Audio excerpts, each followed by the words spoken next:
Welcome back, everyone, for another deep dive. This time, we're taking a close look at healthcare handoffs. Hmm.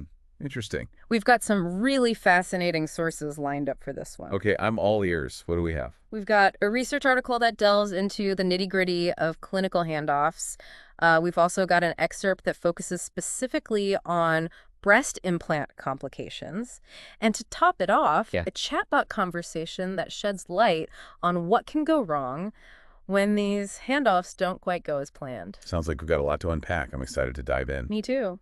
Our mission today is to really understand how information gets passed from one healthcare provider to another Yep. and why that matters so much for you, the patient, Yeah. especially if you have breast implants or are thinking about getting them. Right. That's a really important point. It's interesting because one of the things that really jumped out at me from the research was just how much of a challenge patient handoffs are considered to be for patient safety. Okay. Especially when you're moving between different healthcare settings, like going from the ER to a hospital room or from a surgeon to a recovery nurse. I think a lot of people assume that finding a doctor who accepts their insurance is the biggest hurdle they'll face. Right. You would think, right? But the truth is, how your information is handled as you move between those different doctors, departments, or even hospitals can be just as crucial. It can really make a difference in your treatment and recovery. That's a little bit scary to think about. I mean, how do things actually fall apart? Hmm. The article talks about the pressure cooker of handoffs, but it's kind of hard to picture what that actually looks like. Can you give me a concrete example? Sure. So imagine you're being rushed from an ambulance to the ER, Okay. maybe with chest pains. The paramedics are giving a rundown of your condition to the ER staff, but it's a busy night. Ah, Maybe the shift is changing. There's a lot of noise and commotion. yeah. It's easy to see how in that chaotic environment, some really important information could get lost in the shuffle. Oh, yeah, definitely. And the article actually mentioned that patient flow is often prioritized over the quality of that information exchange. Right. And that's a real problem. It's not just a hypothetical situation either. The research points to actual cases where, for instance, vital signs weren't relayed properly or a patient's medication list wasn't completely updated during those transitions. Oh, wow. That's concerning. It can be really scary to think about how vulnerable you are as a patient during those transitions. You're focused on getting treatment and feeling better, and you're trusting that all the important details about your case are being communicated effectively. Absolutely. So, how can we connect this back to the bigger picture of healthcare quality? I'm thinking about the Institute of Medicine's six aims: Yes. safety, effectiveness, patient centeredness, timeliness, efficiency, and equity. Do you think that those aims are relevant here? They're incredibly relevant. They actually provide a really useful framework for understanding what can go wrong during these handoffs and why it matters. Okay, that makes sense. Right. But how do those aims actually break down in practice? Well, let's take the chatbot conversation as an example. Okay. It highlights a situation where a woman went to the ER with symptoms that could potentially be related to her breast implants. Right, and the chatbot pointed out that not all doctors are familiar with those kinds of complications. Exactly. So if critical details about the implants aren't communicated during that handoff, the doctor might not even consider that as a possible cause. Wow. And that's a direct hit to both effectiveness and patient-centered care. Yeah. I can see how timeliness would also be affected if those communication breakdowns lead to delays in getting the right diagnosis or treatment. Absolutely. Think about the potential for repeated tests or unnecessary appointments if information isn't properly shared. That impacts efficiency for sure, Hmm. and even equity if certain groups are disproportionately affected. Hmm. So it's almost like these six aims can be used as a checklist to evaluate the quality of care during these transitions. Yes, exactly. It's not just about checking boxes, but really understanding how these handoffs can impact your health. Right. It's about making sure those transitions are as safe and effective as possible. So aside from using this checklist, how can we as patients actually make a difference? I mean, it can feel pretty overwhelming to think about managing all these complex details on top of just feeling unwell. You're absolutely right. It can be overwhelming. Yeah. But there are practical steps you can take. Remember those real-life examples from the chatbot conversation? Yeah, yeah. They might be made up, but they illustrate how things can go wrong in different scenarios, and that can help us prepare. Okay, I'm curious to hear about those examples, especially the ones that relate to breast implant concerns, since I know a lot of people are struggling with those. Definitely. That's a great place to start. One example focuses on what can happen during the transition from the ER to an inpatient unit. It involves a woman who arrives at the ER with chest pain, and she also happens to have breast implants. Oh, okay, I'm already feeling anxious for her. What happens next? Well, the ER doctor, quite rightly, orders a series of tests to figure out what's going on. But during a shift change, some of those test results get delayed. And when the patient is transferred to the inpatient unit, a really crucial detail gets missed in the handoff. So they don't know about the missing test results. Exactly. The inpatient team assumes everything is fine because they haven't been told otherwise. Exactly. The inpatient team assumes everything is fine because they haven't been told otherwise. As a result, a vital test that could have revealed a serious condition never gets done. The patient's condition worsens, and it's all because of that communication breakdown during the handoff. Oh, wow. That's a terrifying example. It really highlights how important those 6 aims we talked about are: safety, effectiveness, patient-centeredness. All of them are totally compromised in this scenario. Yeah, it's definitely more common than we'd like to think. And that's why it's so important for patients to be proactive. Ask questions. Make sure you understand what tests are being ordered. And don't be afraid to follow up if you feel like something has been missed. So it's not just about being passive and hoping for the best. Ex- We actually have a role to play in ensuring our own safety during these transitions. Absolutely. Now let's shift gears a bit and talk about a scenario that focuses specifically on those breast implant concerns you mentioned earlier. Okay. Imagine a woman who's been experiencing chronic fatigue and joint pain, symptoms that could potentially be related to her implants. Okay, I know a lot of people listening can probably relate to those kinds of symptoms. What happens in this case? So she goes to her primary care doctor, who suspects there might be a connection to her implants, and refers her to a specialist. But during that referral process, some crucial details get lost. What kind of details? A comprehensive list of her symptoms, for example, or the results of previous tests she's had done. The specialist doesn't get the full picture. So the specialist might not make the connection to the implants. Exactly. They might assume it's just general fatigue or something unrelated. Oh, that's frustrating. It sounds like it could lead to a lot of wasted time and unnecessary suffering. Unfortunately, yes. And it really underscores how important it is for patients to keep copies of their own medical records. Be prepared to advocate for themselves. So in addition to our 6 aims checklist, we also need to be our own health historians. Yes. Okay, what about a situation where someone's having surgery?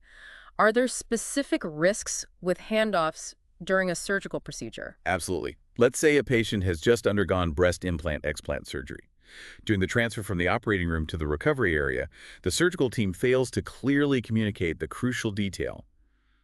The patient is allergic to a specific pain medication. Wait, they give her the medication she's allergic to? Unfortunately, in this scenario, yes.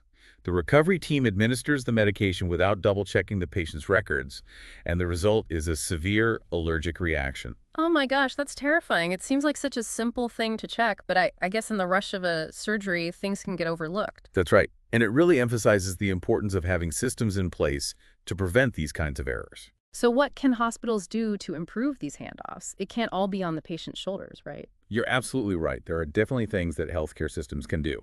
For example, standardized handoff protocols, like using a specific checklist or form to ensure all the critical information is communicated.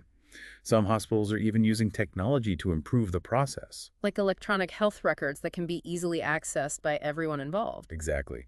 That way, even if there's a shift change or a transfer between units, everyone has access to the same up-to-date information. That makes a lot of sense.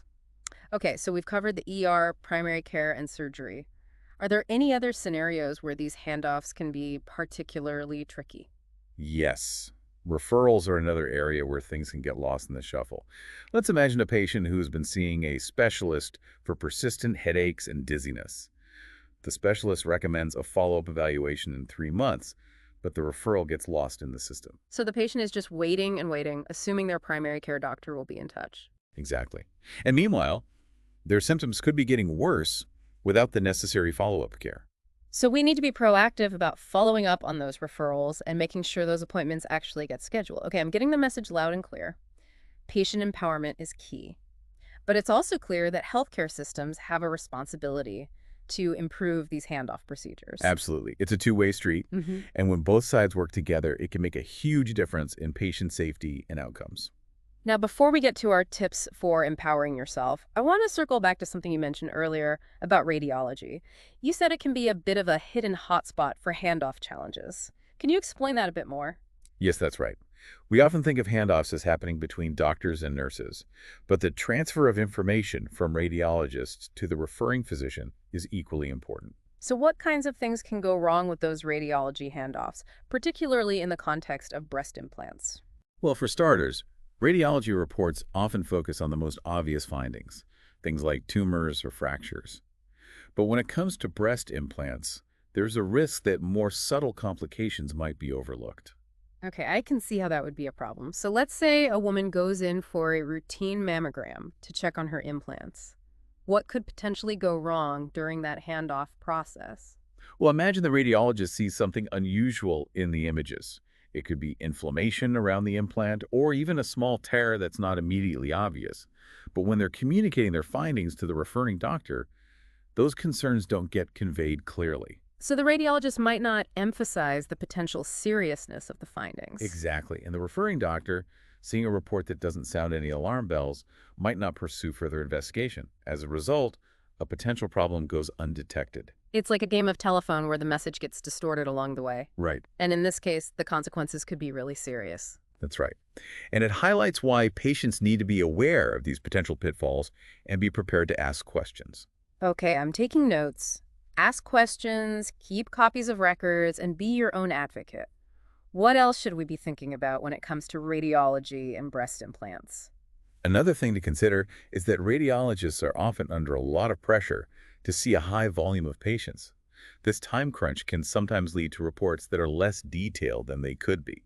So they might not have the time to thoroughly assess the images or look for those subtle signs of problem. That's a possibility. And it's not necessarily the radiologist's fault.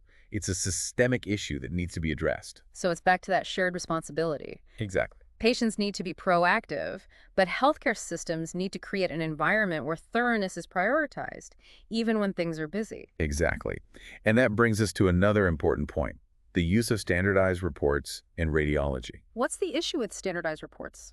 While they can be useful for streamlining the process, they can also sometimes lack the nuance that's needed to fully assess a situation, especially when it comes to something as complex as breast implants.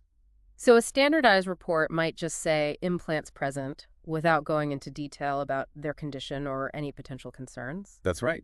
And while that might be fine in some cases, it could lead to important details being missed in others. So as patients, we need to be aware that even if a report says our implants are present, it doesn't necessarily mean everything is okay. Yeah, We still need to be vigilant about our own health and not hesitate to ask for clarification or further investigation. exactly. And it's a good reminder that healthcare is not a one-size-fits-all system. What works for one patient might not work for another, and it's important to have open communication with your providers to make sure your individual needs are being met. Okay, I'm starting to feel like I have a much better grasp on these radiology handoffs. Good. But it's a lot to take in. It's almost like we need a cheat sheet or a set of guidelines to help us navigate these complexities. That's a great idea. And actually, there are some simple steps you can take to empower yourself and make sure you're getting the best possible care. Okay, let's hear those tips. I know our listeners are probably eager to get some actionable advice. What can we do to make these handoffs smoother and safer? Well, first and foremost, be proactive.